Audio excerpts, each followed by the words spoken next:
Kung salita namang linisin lang din naman, ating alamin ang iba't ibang terminong ginagamit sa Word of the Norte.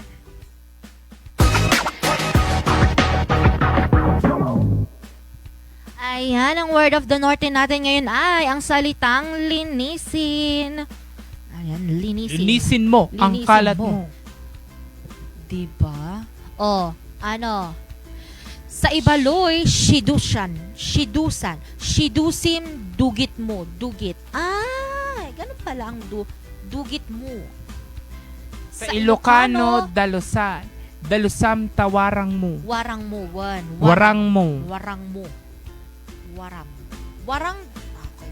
Sa kangkana ay dalusan din. Dalusam san warang mo. Oh, diba? They are the same. Nalagyan lang ng san. Yes. Sun. Sa Kapampangan, linisan. Linisan mo ing sukal mo. Sukal.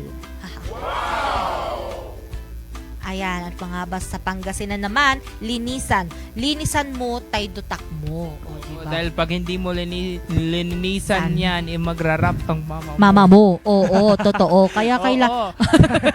Sinasabi ko sa'yo, linisan mo na yung ano, itupi mo na yung higaan mo dahil Itupi. kung hindi talaga, buong Totoo. araw ka talagang Ngatin ka talaga ng nanay mo. Ano, mo. nagiging armama-light na siya. Oo. Kaya Oo. naman pag nakita mo na siyang naghuhugas sa kusina, dapat nagwawalis ka dun sa sala. Pag nakita mo, Da- naririnig mo nang nagdadamot yan, kumilos ka. Dahil Kung pag hindi, lagot ka. hihiga-higa ka, bakit? Anak ka na mayaman? Oo, anak ka ng mayaman, naghihintay. Nalasarap ako dito. Oo, naghihintay ka ng mahuhulog na pera. Ganon na yung nanay ko.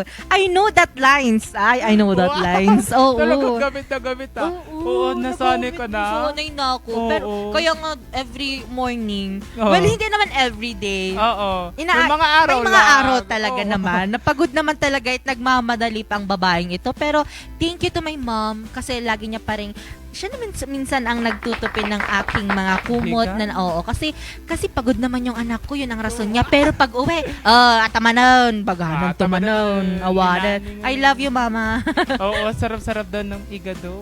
Oo. Oo, abangan mo yan sa February 12. Oh, Wow, February. Abangan Oo, ko yung abangan mami yan. na. Mami Arcel. Oo.